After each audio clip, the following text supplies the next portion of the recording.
مسجدوں سے نا شب برات کی رات، شب قدر کی رات چیخوں کی آوازیں آتی ہیں، لوگ اتنا روتے ہیں نا. رونا چاہیے، کم روتے ہیں، زیادہ رونا چاہیے. لیکن سوال یہ ہے کہ اتنا زیادہ لوگ شب برات کی رات روتے ہیں، کیا پھر سویرے بددیانتی ختم ہو جاتی ہے؟ جو رات مسجد میں کھل کے رو کے آیا ہے اس کا پروگرام ہے نا کہ اب ملاوٹ کبھی نہیں کرے گا، اب گاہکوں سے جھوٹ کبھی نہیں بولے گا، اب وہ بددیانتی کا معاملہ کبھی نہیں کرے گا. لیکن رات روتا بھی رہے اور سویرے پروگرام یہ ہو کہ میں نے پھر لوگوں کو فریب دینا ہے، دعویٰ لگانا ہے، تو اس نے توبہ کیا رات کے، یہاں بس یہ ایکٹنگ کر کے لوٹ آیا. آپ بازار میں جائیں تو درجنوں لوگوں نے گن مین بٹھائے ہوئے، ان کا دل نہیں کرتا کہ اضافی تنخواہ دی جائے. کیا مطلب ہے ایک آدمی کو اضافی پیسے دینے کا؟ لیکن وہاں آدمی بٹھایا جاتا ہے، اس کو تنخواہ دی جاتی ہے، اس کی روٹی کا بندوبست کیا جاتا ہے، اس کے سارے ضروریات زندگی کا خیال رکھا جاتا ہے، اور پس منظر یہ ہوتا ہے کہ ڈر لگتا ہے اگر یہ شخص نہ ہوا تو ہمارے چوری ہو جائے گی. اللہ فرماتے ہیں کہ تو جہاں سے ڈرتا ہے تجھے پتا ہے، تو اس طرح کر کہ مجھ سے بھی اتنا ڈر جتنا ڈرنے کا حق ہے. یہ جھوٹ موٹ کا ڈراوا نہ پیدا کر کے ہو اللہ معاف کرے جی. اچھا جناب، ڈرتے ہیں آپ اللہ تعالیٰ سے، آپ نے تو کانوں کو ہاتھ لگائے، تو پھر آپ کیا کر رہے ہیں؟ اللہ معاف کرے جی، میں تو بات نہیں کرتا، بس 2-4 آدمیوں کی پگڑی اچھالوں گا، اس سے زیادہ نہیں.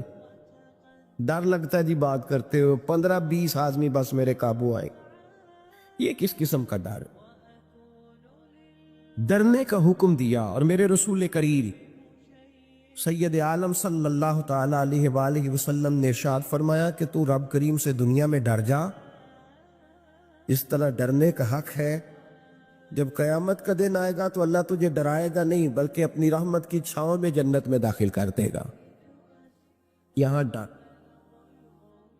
ایک جگہ تو اللہ نے فرمایا ڈرو، اور کچھ جگہوں پہ فرمایا کہ جو میرے علم والے بندے ہیں نا، جن کو میں نے علم دیا ہے، عالم ہیں، ان کے بارے میں فرمایا کہ ان کے دلوں میں میری خشیت ہے.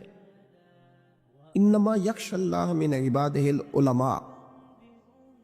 اللہ کے بندوں میں سے جو علم والے ہیں وہ اللہ کی خشیت رکھتے. قرآن نے ایک جگہ کہا ڈرو، خوف کا لفظ بھی استعمال کیا، وَلِمَنْ خَافَ مَقَامَ رَبِّهِ جَنَّتَانِ. خوف بھی ہے اور خشیت بھی ہے. ان دونوں کا معنی ایک ہی ہے، ڈرنا. خوف کا معنی بھی اور خشیت کا معنی ڈرنا. جب آپ علماء لغت کو پڑھیں گے، عربی ادب کو جاننے والے لوگوں کا مطالعہ کریں گے، تو انہوں نے یہی لکھا ہے کہ ان دونوں کا معنی ڈرنا ہے. میری طرف دیکھیے، توجہ کریں، کچھ سمجھانے لگا ہوں، اس نقطے کو ضرور سمجھیے گا. خشیت کا معنی بھی ڈرنا ہے، خوف کا معنی بھی. لیکن جب صوفیاء کے پاس جائیں نا، صوفیاء جو قرآن و سنت کی روح کی تفسیر کرنے والے ہیں، تو وہ کہتے ہیں نہیں، خشیت اور خوف میں فرق ہے.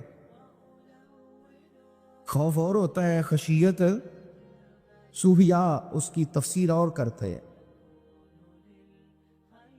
تو وہ کہتے ہیں خوف بھی ہوتا ہے اور خشیت بھی ہوتی ہے، الگ الگ چیزیں ہیں، ایک نہیں. بڑی خوبصورت بات ہے، اگر آپ سمجھ گئے تو آپ کو فائدہ دے گی. صوفیاء یہ کہتے ہیں کہ بھائی خوف ہوتا ہے اپنے گناہوں کا، کہ میں نے یہ گناہ کیے ہیں، اگر اللہ نے مجھ سے پوچھا تو مجھے بڑا خوف آتا ہے مار پڑے، یہ خوف ہے. پھر سمجھ لیں، ایک آدمی نے حرام کا مال اکٹھا کیا ہے زندگی میں، معاذ اللہ اس نے بڑے پاپ کیے، گناہ کیے، شراب پی، بدکاری کی، معاذ اللہ تعالیٰ ثم معاذ اللہ. اب اسے ڈر لگ رہا کہ اللہ تبارک و تعالیٰ نے پوچھا تو میں کیا جواب دوں گا. یہ خوف ہے. اور خشیت یہ ہے کہ ایک آدمی سارا دن نماز پڑھتا ہے، روزہ رکھتا ہے، عبادت کرتا ہے، اللہ کو یاد کرتا ہے، پھر بھی ڈرتا ہے. یہ خشیت ہے، یہ خشیت ہے.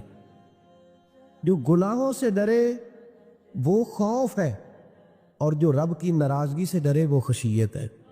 جو کہے یار میرا رب کہیں ناراض نہ ہو جائے، میرا رب کہیں مجھ سے، بڑی خوبصورت مثال دی۔ میں نے اپنے صاحب سے پوچھا کہ حضور یہ مسئلہ کیا ہے، تو فرمانے لگے ایک بادشاہ نے ایک غریب کی بیٹی اسے پسند آ گئی تھی، تو اس نے عزت کے ساتھ اس سے شادی کر لی، رشتہ بھیج کے وقار کے ساتھ۔ بیٹی کا باپ اپنی بیٹی کے مقدر پر رشک کرنے لگا کہ میری بیٹی کو بادشاہ نے پسند کیا ہے، بادشاہ کے شہزادے نے رشتہ بھیج دیا ہے، شہزادہ بیاہ کے لے دیا بیٹی کو۔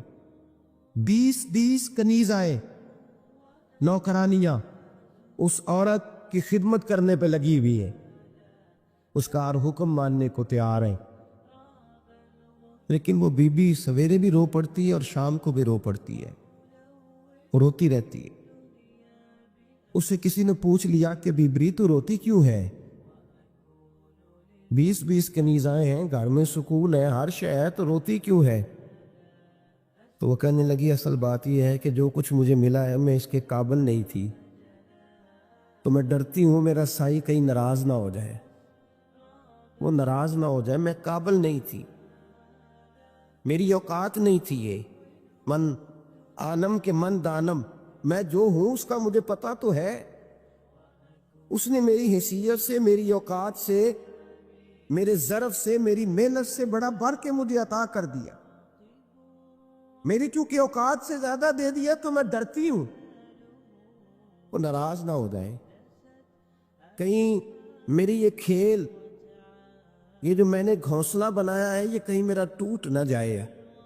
میرے بھائی، میرے رسول کریم سید عالم صلی اللہ علیہ وسلم کے امت کے اولیاء، صلحاء، صوفیاء، اتقیاء، صحابہ، اہل بیت، یہ لوگ جب روتے تھے تو یہ کوئی اس لیے نہیں روتے تھے کہ یہ آج دوپہر کو چینی میں ملاوٹ کر کے آئے ہیں تو اس لیے رو رہے ہیں، رات کو اس لیے نہیں روتے تھے کہ آج انہوں نے جو شکر بیچی ہے اس شکر کے اندر بورا ملایا ہوا تھا، اس لیے نہیں رو رہے کہ آج 10 15 20 لاکھ رشوت کا مال بینک میں جمع کر، اس لیے تھوڑی روتے تھے، یہ تو اس لیے روتے تھے کہ اللہ تو نے بڑا کچھ عطا کیا ہے، کہیں ہم سے ناراض نہ ہو جانا، یہ تو اس کی خشیت میں رو رہے تھے۔ حضرت داؤد طائی رحمت اللہ تعالی علیہ، حضرت امام جعفر صادق جو نبی پاک صلی اللہ علیہ وسلم کے نواسے، جناب داؤد طائی کی ملاقات ہوئی تو امام جعفر صادق حضور کے نواسے عرض کرنے لگے داؤد طائی یار میری بخشش کی دعا کرنا، رب مجھے معاف کر دے۔ تو حضرت داؤد طائی رحمت اللہ علیہ فرمان لگے امام صاحب آپ حضور کے نواسے ہیں، میں نے دعا کرنی ہے کہ آپ نے میرے لیے کرنی ہے؟ تو حضرت امام جعفر صادق رو پڑے، کہنے لگے یار تو نہیں کرنی ہے، اور اسی لیے تو تجھ سے دعا کرا رہا ہوں کہ کہیں ایسا نہ ہو نانا مصطفیٰ کی بارگاہ میں جاؤں تو وہ مجھے کہیں کہ میں کس طرح کا تھا تو کس طرح کا بن کے آیا ہے، یہی تو دعا کرانی ہے کہ میرے لیے دعا کر۔ جو جتنا بڑا ہوتا تھا نا اتنی زیادہ خشیت ہوتی، اور گناہگار کے تو اللہ تبارک و تعالیٰ بعضوں کا سزا دیتا ہے، آنسو شلب ہو جاتے، اس کو تو اپنے گناہوں پہ رونا ہی نہیں آتا، وہ تو روتا ہے بچہ نہ ہو تب روتا ہے، وہ تو روتا ہے پیسے نہ ہو تب روتا ہے، وہ تو اس وقت روتا ہے جب اس کا مال چلا جائے، اس کو تو بعضوں کا گناہگار کو تو بعضوں کا سزا ملتی، اللہ فرماتے تو دنیا کے لیے روئے گا میرے لیے نہیں رو سکتا۔ اور جو رب کریم کے بندے ہوتے ہیں انہیں اللہ کہتا ہے تو دنیا سے بے نیاز ہے، تیری آنکھ سے آنسو جب بھی ٹپکے یا میرے لیے ٹپکنا چاہیے یا محمد مصطفیٰ کے لیے ٹپکنا چاہیے۔ آپ اگر اس بات کو تھوڑا سا غور کے ساتھ سمجھے تو تمام اولیاء صلحاء کیا یہ رو رہے تڑپ رہے، کیا اس کی وجہ تھی؟ نمازیں کم رہ گئی تھی، روزوں میں کمی تھی، فرائض ادا نہیں کرتے تھے کہ رویا کرتے تھے؟ کیوں روتے تھے؟ حضرت سیدنا عمر فاروق رضی اللہ تعالیٰ عنہ کے بارے میں صحابہ کہتے جناب عمر فاروق جب نماز پڑھاتے اتنا رویا کرتے تھے کہ 7ویں صف تک ان کے رونے کی آواز جایا کرتی، 7ویں صف تک ان کے رونے کی آواز جاتی۔ ہم لوگ بن کے بیٹھ گئے ہیں، ہم لوگ بن کے بیٹھ گئے، ہم یہ سمجھتے نہیں کہ ہماری حیثیت کیا تھی اور رب کریم نے ہمیں نوازا کیا ہے۔ آپ پڑھیے کتابیں، میرے رسول پاک صلی اللہ علیہ وسلم فرماتے ہیں میرا عمر جس گلی سے گزرے شیطان رستہ بدل جاتا ہے۔ نبی پاک فرماتے ہیں میرا عمر جب تک دنیا میں رہے گا دوزخ کو تالا لگا رہے گا۔ اس صاحب اسد الغابہ نے لکھا ہے نبی پاک صلی اللہ علیہ وسلم نے حضرت جبریل امین کو بلایا، فرمایا چل میرے عمر کی شان بیان کر۔ تو حضرت جبریل امین علیہ السلام عرض کرنے لگے یا رسول اللہ صلی اللہ علیہ وسلم 950 سال اگر اللہ مجھے عمر دے، 950 سال رب عمر دے اور پھر بھی میں عمر فاروق کے فضائل بیان کروں تو میں نہیں کر سکتا، عمر کی شان میں نہیں بیان کر سکتا، 950 سال بھی اگر میری عمر ہو۔ نبی پاک نے فرمایا پھر میرے ابو بکر کے بارے میں؟ عرض کی یا رسول اللہ ابو بکر کی تو بات اس سے بہت آگے کی ہے نا، وہ نبی پاک کتنی عظمت بیان کر رہے ہیں، کس قدر زیادہ رسول کریم صلی اللہ تعالی علیہ وآلہ وسلم ان کی عظمت بیان کرتے ہیں۔ حضرت عمر کیا کہتے ہیں، وہ لوگوں کو بتاتے پھرتے ہیں کہ تم نے دیکھا ہے نا میری کتنی عظمت ہے، وہ یہ نہیں کہتے۔ حضور فرماتے ہیں عمر کی بڑی شان بڑی شان بڑی شان، اور عمر کے پاس جب بھی کوئی جاتا ہے کہتے ہیں عمر آپ کا کیا مقام ہے، تو عمر فرماتے ہیں میں تو اونٹ چرانے والے کا بیٹا ہوں، میں تو اونٹ چرانے والے کا بیٹا ہوں، میں تو اونٹ چرایا کرتا تھا، میں تو 10 اونٹ نہیں سنبھال سکتا۔ حضرت فاروق اعظم رضی اللہ تعالیٰ عنہ سے کوئی پوچھتے جناب عمر آپ کا کیا حال ہے، تو آپ فرماتے یہ تو میرے مقدر ہے کہ میری بہن نے قرآن سنایا تو میں در رسول تک پہنچ گیا، ورنہ مجھے پوچھنے والا کوئی نہ ہوتا۔ کبھی جناب علی المرتضیٰ کا بازو پکڑ کے کہتے ہیں علی تو نہ ہوتا تو عمر ہلاک ہو جاتا۔ بھائی حضور شانیں بیان کرتے ہیں، نبی پاک کہتے ہیں میرے ابو بکر نے احسانات کیے، بڑے احسانات کیے، میں نے سب کا بدلہ چکا دیا، ابو بکر کا نہیں چکایا، اللہ کی بارگاہ میں عرض کروں گا یا اللہ تو ہی اسے بدلے دے۔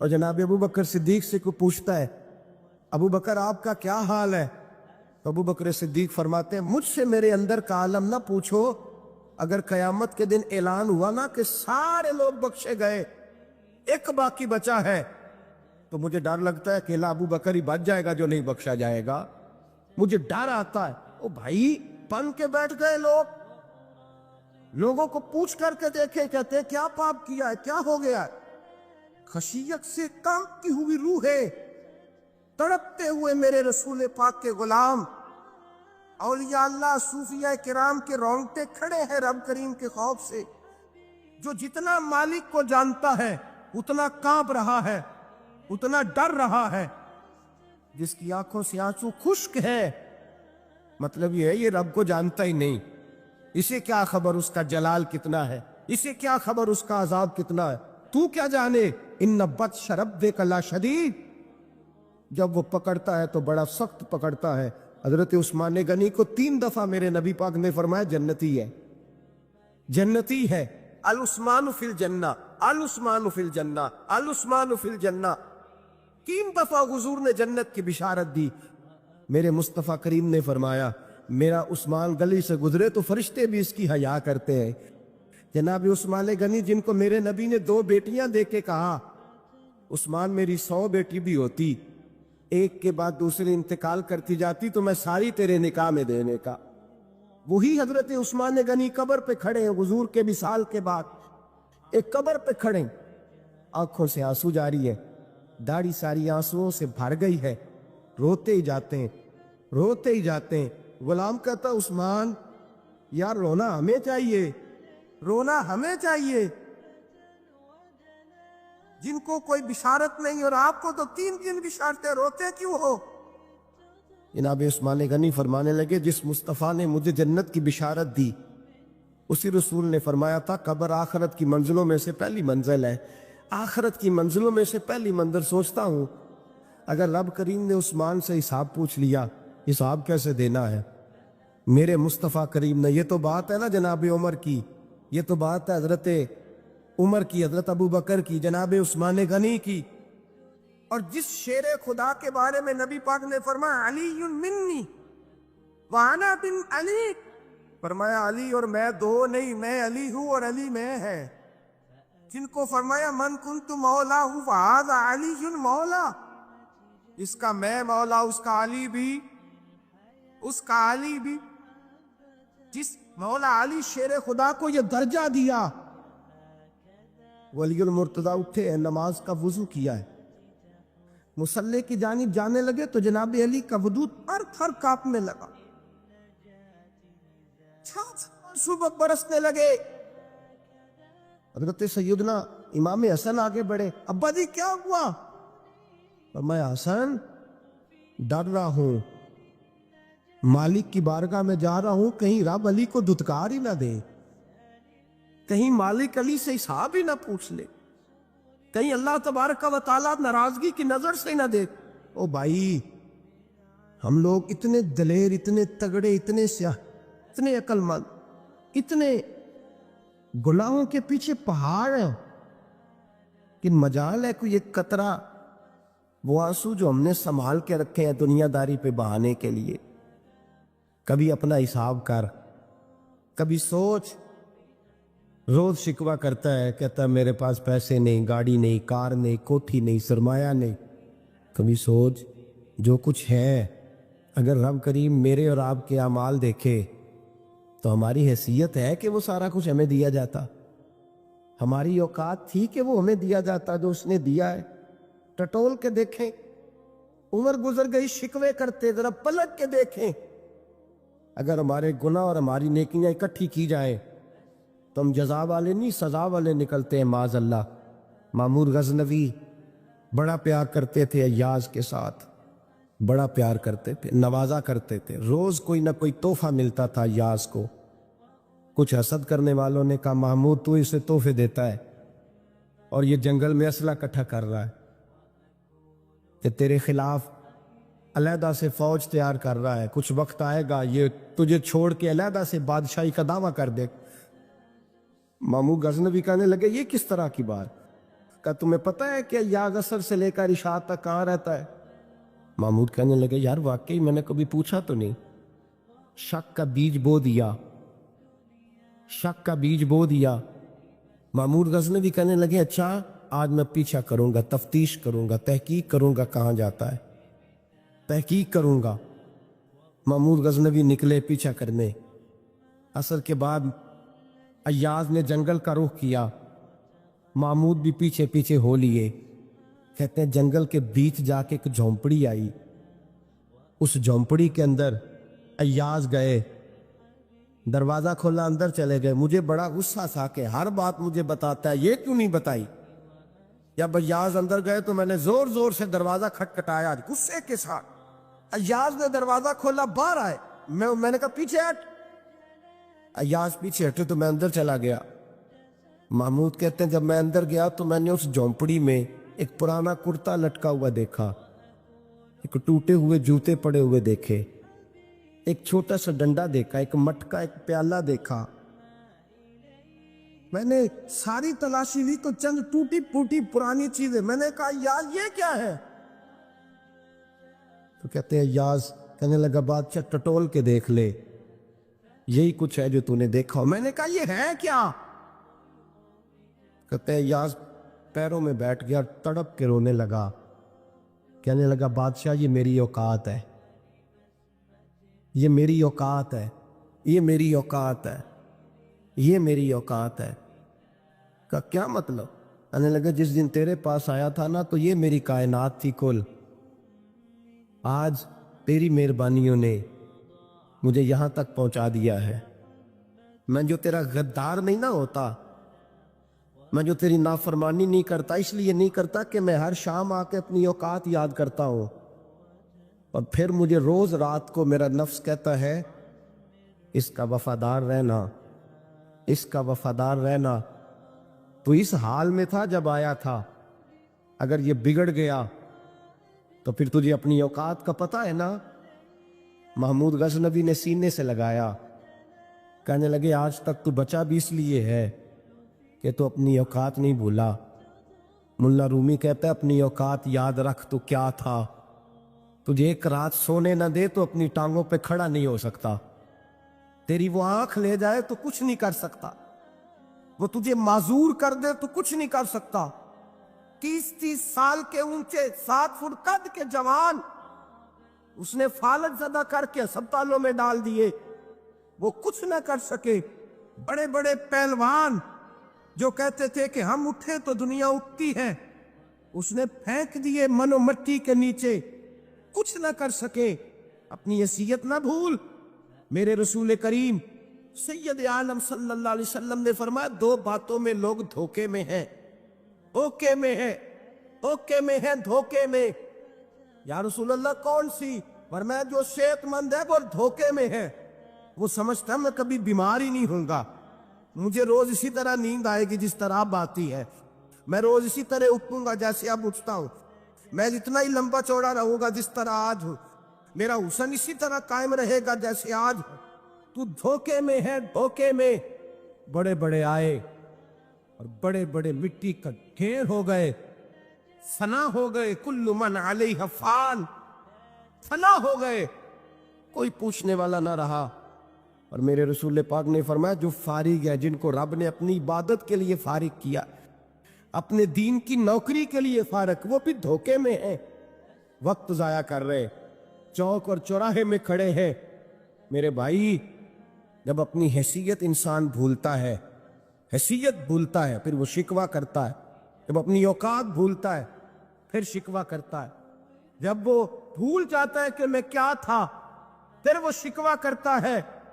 حضرت سیدنا امام احمد رحمۃ اللہ علیہ بازار میں کھڑے تھے تو بادشاہ کا بیٹا گزرا، آ کر کے گزرا، آپ نے بازو پکڑ کے کھینچا اور میں جا کے اپنی ماں سے پوچھ اور اپنے باپ سے پوچھ تیری اوقات کیا ہے۔ اکڑ کے چلتا ہے، جا پوچھ ان سے تیری حیثیت کیا ہے۔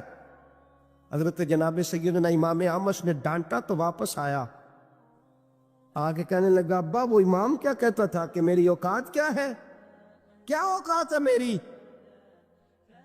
تو باپ اور ماں دونوں گھورنے لگے، کہنے لگے بیٹے ہمارے پاس دولت بھی تھی، گھر بھی تھا، مکان بھی تھا، جائیدادیں بھی تھی، بادشاہت بھی تھی، پر ہم دنیا کے دروازوں سے بھیک مانگ مانگ کے تھک گئے تھے۔ عرش کا مالک ایک بیٹا عطا نہیں کرتا تھا، ایک بیٹی نہیں دیتا تھا، تھک گئے تھے، روتے تھے، سسکتے تھے۔ پھر وہی امام احمد جنہوں نے آج تجھے گلی میں کھڑا کیا ہے، اس کے دروازے پہ جا کے بیٹھ گئے۔ ہم نے کہا رب ناراض ہو گیا، دعا کرو ہم سے راضی ہو جائے، چلو زیادہ نہیں، 1 لال ہی ہمیں دے دے۔ کہ امام احمد دعائیں کیا کرتے تھے تو تب اللہ پاک نے تو ہمیں عطا کیا تھا تیری۔ او بھائی، یہ جو ایمان ہوتا ہے یہ بندے کو طاقتور کرتا ہے، بندہ مضبوط ہو جاتا ہے۔ مجھے بتائیے نا، جب ایمان پکا ہو کہ روزی دینے والا اللہ ہے تو پھر بندہ کسی مالدار آدمی کے پیچھے کبھی بھاگتا ہے، کبھی کسی بڑے آدمی سے ڈرتا ہے؟ جب اسے پتا ہو کہ عزت اور ذلت اللہ کے دستے قدرت میں، پھر وہ سیاستیں، سازشیں یہ کام کرتا ہے۔ تو پہلے تو مضبوطی ایمان درکار ہے ہمارے بچوں کے اندر، ہمارے مزاجوں کے اندر۔ جب تک وہ مضبوطی ایمان، حضرت مولا علی شیر خدا کرم اللہ تعالی وجہ ان کریم ایک دفعہ بڑے علین ہو گئے، کمزوری آ جاتی ہے، بندہ بیمار ہو جاتا ہے۔ تو ہمارے ہاں بیمار لوگ بعض اوقات ایسا جملہ بولتے ہیں جو کفر کے زمرے میں چلا جاتا ہے۔ آپ پریشان ضرور ہیں، تکلیف میں ضرور ہیں، لیکن آپ بات وہی کریں گے جو شریعت اجازت دیتی۔ حضرت علی شیر خدا شدید علیل تھے، ایک صحابی تیمارداری کرنے گئے تو حضرت مولا علی کا چہرہ دیکھ کے پریشان ہو گئے، کہنے لگے آپ تو بڑے سخت علیل ہیں، اللہ خیر کرے، اللہ تعالیٰ آپ کو صحت دے۔ تو حضرت علی کہنے لگے تو فکر نہ کر، مجھے اس بیماری سے کچھ بھی نہیں ہوگا۔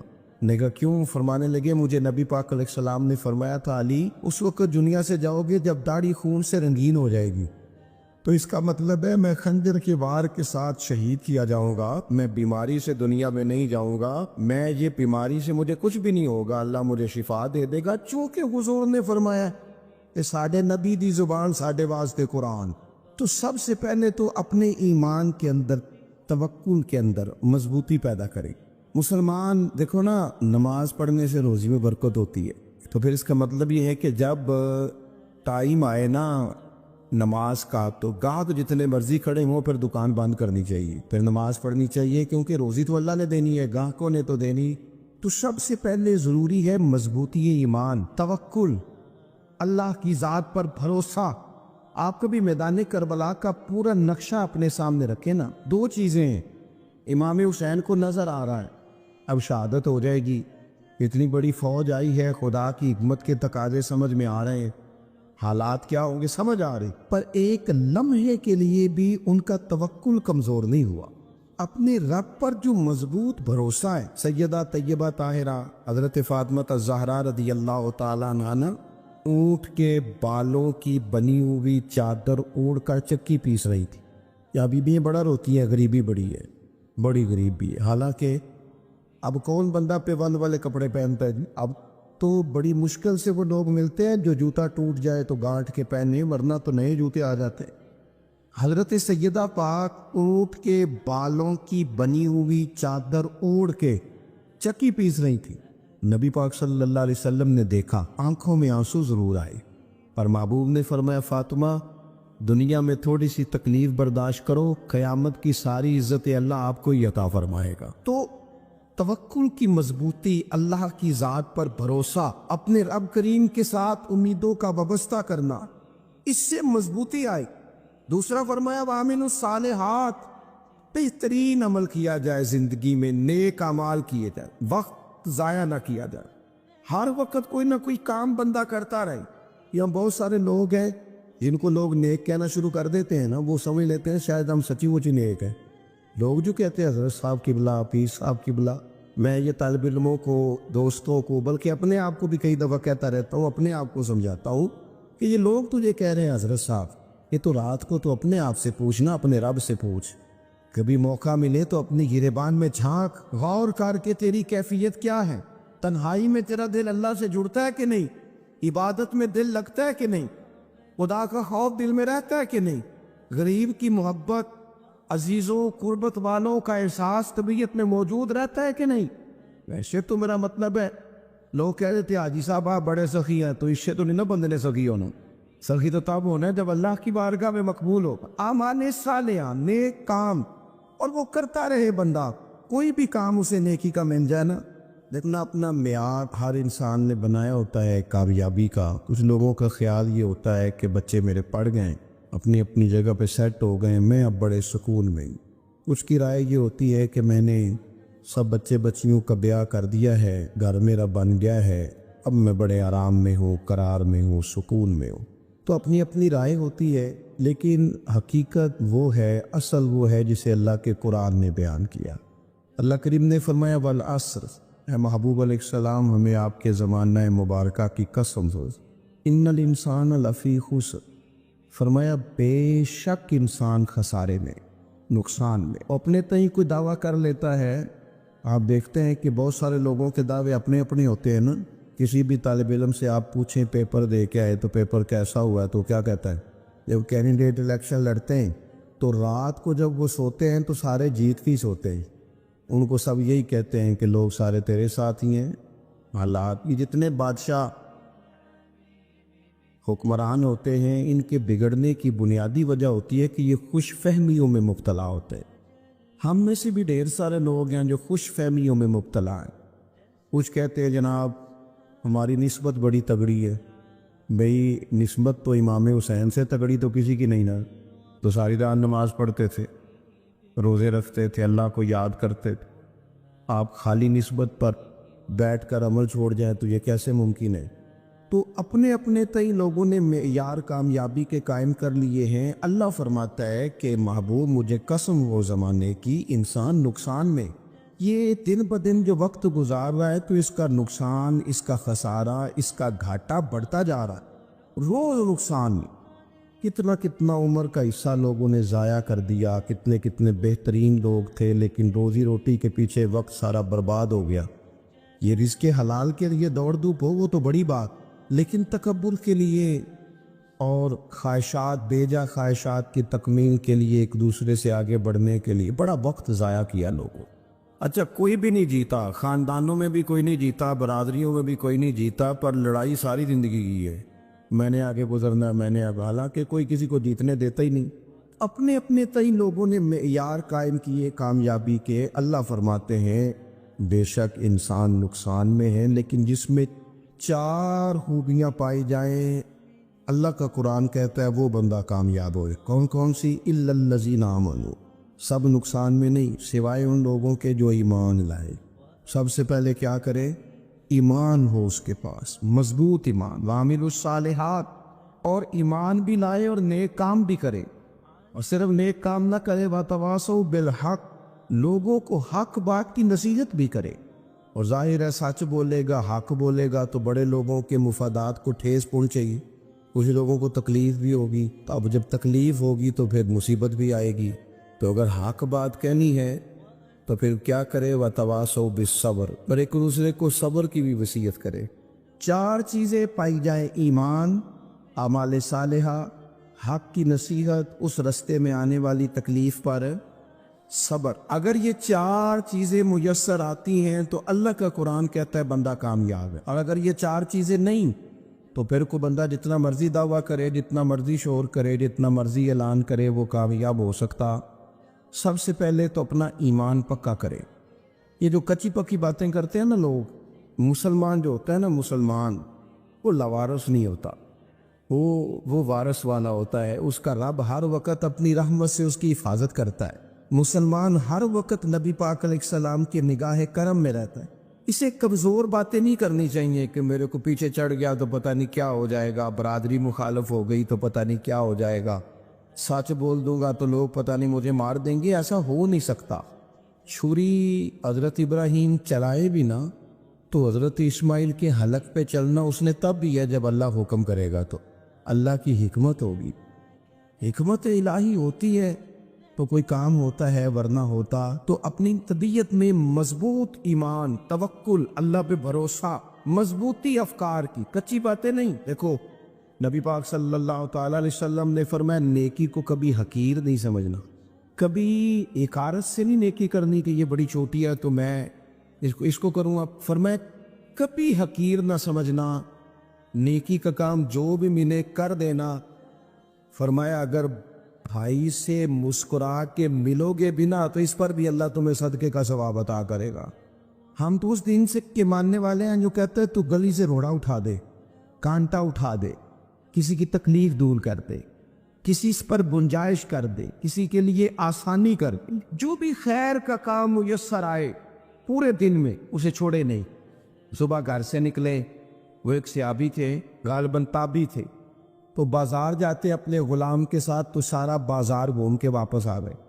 خادم نے کہا جناب کو نہ کوئی خریدا نہ کچھ بیچا، تو آپ سارا بازار گھوم کے آ گئے. فرمانے لگے تیرا کیا خیال ہے؟ میں نے کچھ بھی نہیں کیا. کہا جناب پھر کیا کیا ہے؟ فرمانے لگے تم نے دیکھا ہے جو بندہ بھی گزرا ہے میں نے اس کو کہا السلام علیکم، تو کتنی کو نیکیاں میں جمع کر کے آ گیا ہوں. کوئی خیر جو میسر آئے. ہم سمجھتے ہیں کہ شاید کوئی کروڑ کو روپیہ ہوگا تو پوری مسجد بناؤں گا تو پھر میں نے نیکی کر دی. شاید جناب میں، حالانکہ یہ چھوٹے چھوٹے کام ہیں نا، چھوٹے چھوٹے کام، ان کی تو زیادہ ضرورت ہوتی ہے، ان کی تو زیادہ حاجت ہوتی ہے.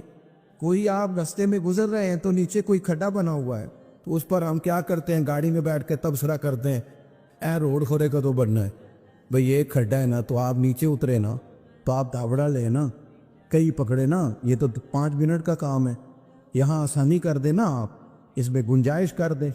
حضور سید عالم علیہ السلام نے فرمایا، امام راضی نے حدیث لکھی ہے، قیامت کے دن ایک بندے کو اللہ معاف کرے گا تو مالک وہ بندہ عرض کرے گا یا اللہ میں تو بڑا گنہگار ہوں، کس وجہ سے معافی ہوئی؟ فرمایا رات کے وقت تو گزر رہا تھا، تیرے پیر سے روڑا ٹکرایا تھا، تو نے اٹھایا ادھر ادھر دیکھ کے کہ کوئی اللہ کی کسی بندے کو تکلیف نہ ہو جائے. کمانے کو وہ تو میں نے زمانہ بیت گیا، کوئی اتنی بڑی بات بھی نہیں سمجھی. تو رب کریم نے فرمایا تو رات کے اندھیروں میں بھی میرے بندوں کا خیال رکھتا تھا تو میں تیرا خیال نہ کروں؟ کوئی عمل ہمارے ہاں لوگ کوئی کام نہیں کرتے، بالکل نہیں، کوئی کام نہیں، نہ بڑے نہ چھوٹے نہ سمجھدار نہ ان پڑھ، کچھ بھی نہیں. نشستن گفتن برخاستن، بیٹھو راج کے گپے مارو، تبصرے کرو فلانا کچھ نہیں کر رہا، فلانا کچھ نہیں کر رہا، اس کے بعد اٹھ کے چلے جاؤ. کہ کچھ کرے، وعامل الصالحات، نیکیاں جمع کرے زندگی میں، خزانہ بنائے، خزانہ، اپنی ڈیوٹیاں اپنی ذمہ داریاں پوری کرے. ہر وقت کام، ہر وقت ذمہ داری، ہر وقت ڈیوٹی.